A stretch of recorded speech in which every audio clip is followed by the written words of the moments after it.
Bumalik naman sa dati ang ekspresyon ni Guang Hayochang. At inalala niya kung saan ay tumawa ito ng paglakas. Lakas na maririnig sa buong kabundukan ng Green Forest. At ang liwanag ng bituin na nakita niya hanggang 11 taon at hinawakan niya ang balikat ni Qian at sinabi. Nito na pinapangako niya na kung siya ang mamumuno sa Green Forest ay tutupadin niya ang isang request niya. Seryoso lang naman si Qian na nakatitig at bumalik.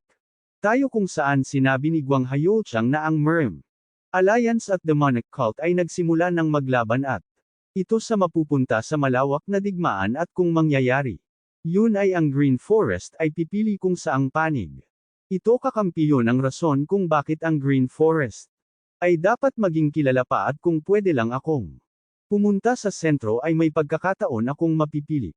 Nasusunod na Cardinal Chief ng Green Forest at yun din ang sinabi sa akin ni Qian Ryuyong at sabi naman nang kausap niya na dapat hindi niya na pinaalis si Qian at binigyan na lang ng posisyon dito. Tugon naman ni Guang Hayochang na hindi ganang klaseng tao si Qian na mananatili lang dito at panghawakan ko yun ay labis na sa akin lalo na sa mga escort establishment.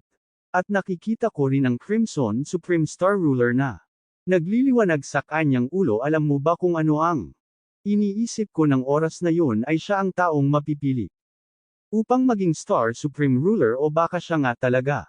At napunta tayo sa Heavenly Demonic Cavern kung saan tila ba ay nagtagumpay na ang nilalang sa kanyang pagsasanay. At makikita natin si Baek Won-ho kung saan makikita rin natin ang itim na may asul na enerhiya habang nakapikit. Si Baek Won-ho ay bigla nitong binuksan ang kanyang mata kung saan may isang pulang enerhiya makikita dito. At siya ay nagsalita sa kanyang isipan na nadidisappoint siya sa kanyang sarili dahil pinanganak siya ng mas maaga ng 3 taon kesa sa paglitaw ng pulang bituin.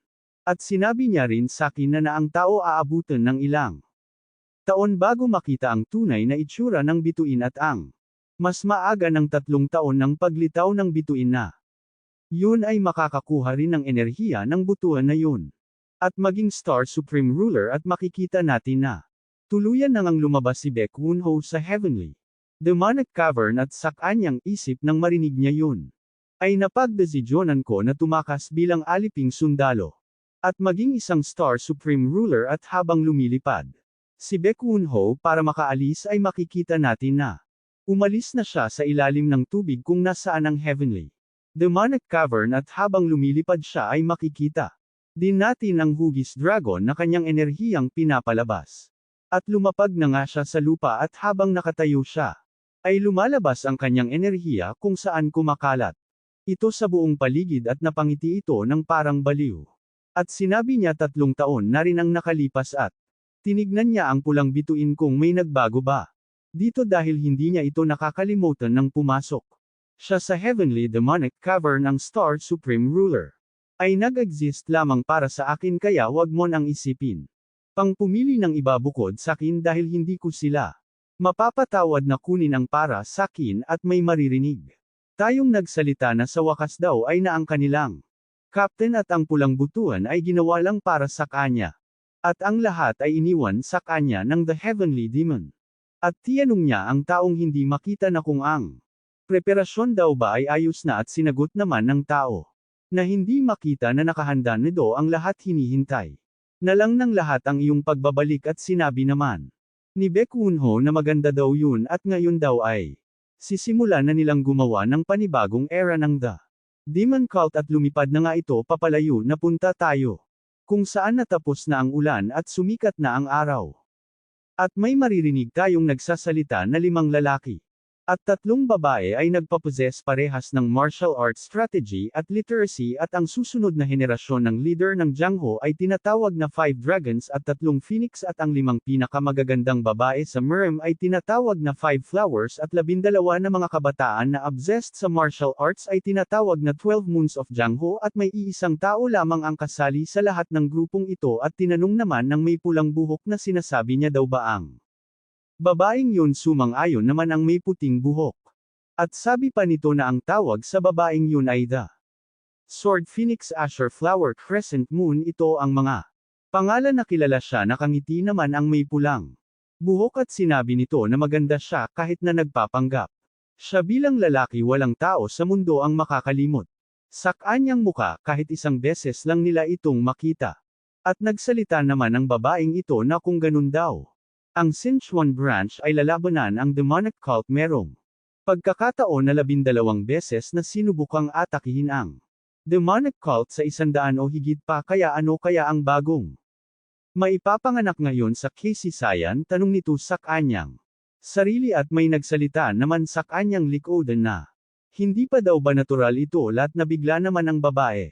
At makikita natin ang itsura ng lalaking matipuno ang katawan at sobrang laki ng mga kalamnan at sabi pa nito na dahil parehas ang dalawang panig ay mapupunta sa digmaan ay patuloy lang aatake at pipigilan naman ng kabilang panig ang kanilang pag-atake at ginagaranteya.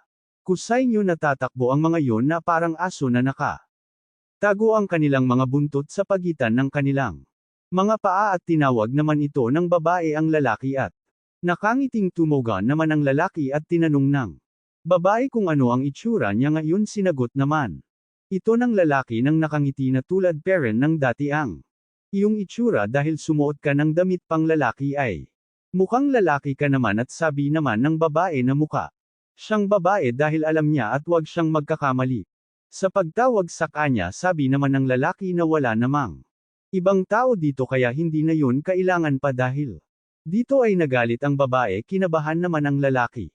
Sinabi nito na yes sir ikaw ay magaling na captain ng Mystic Martial Squad 5 dahil dito ay pinagsisigawan niya patuloy ang lalaki na tawagin na lang siyang captain wag nang pahabain pa at pinigilan niya ang babae.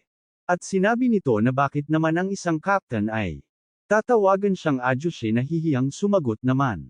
Na baby na dahil tinawatag niya siyang miss kaya hindi niya namalayan na natatag siyang ganun at malalaman natin vice captain pala ang lalaki at wag na daw silang gumawa pa ng pagkakakamali simula ngayon at masayang. Sinabi nito na umalis na sila dahil kung gusto nila makarating ngayong araw sa Sichuan branch kailangan nilang bilasan kahit na mukhang malapit lang ito ay malayo talaga ito sabi naman ng lalaki na hindi nila kailangan magmadali dahil ang mga taga-demonic cult ay 3 araw pa bago makapunta sa Sichuan branch. Kaya hindi natin kailangan makapunta agad doon ngayong araw dahil magkikita-kita tayo ng iba pa nating kasamahan. Bukas ng umaga hindi naman nakikinig ang babae at nagpatuloy lang ito sa paglalakad at sinabi na lang ng lalaki kung ganun meron pa naman tayong oras para tignan ang sitwasyon sa Sichuan City dahil baka possibly ang mga bastardong mga taga-demonic cult ay may nakalusot sa kanila sa market nakalusot possibly ba ito sabi ng babae kung ganun gawin din nila ito at napunta tayo kung saan. Sinabi ng may puting buhok kung bakit ba nila inoobserbahan. Ang babaeng yun sabi naman ng may pulang buhok dahil ang babaeng yun ay variable ang kanyang sarili na iimpluwensyahan ng mga taong nakapaligid sa kanya. At nang lumubog na ang araw at naging gabi na ay sa Sichuan province sa Chengdu may maririnig tayong nagsasalita. Tila ba naiinis ito na kung nagmi-make sense pa ba? Yun at kung bakit niya yun nagawa at habang papalapit tayo kung saan may nagtatanong kung ano daw ba ang mali niyang nagawa kung bakit siya pinatalsik siya. At alam nilang ganun ang ugali ng chief ngunit hindi nila inaakala na ganun kalala at makikita na natin. Ang mga nagsasalita pala ay ang mga kasamahan ni Chien na nag-aalala sa kanya dahil pinaalis siya sa Jinsan escort establishment at si Chien din daw ang nagligtas.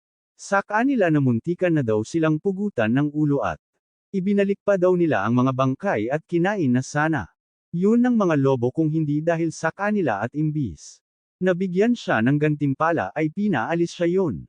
Katawa-tawa dahil kung sila ang humarap sa mga bandidong yun ay siguradong naihi na sila sa sobrang takot at ang babae at lalaki naman ay patuloy lang na nakikinig sa pinag-uusapan ng mga kasamahan ni Chien dahil napakatapang daw ni Chien nang hinarap niya ang stronghold ng Mount Aso ang bastardong chief ng Jinsan establishment ay dapat yung nakita at nagkatinginan naman ang dalawa at sabay silang nabigla sa kanilang nang marinig nila ang tungkol sa stronghold ng Mount Aso.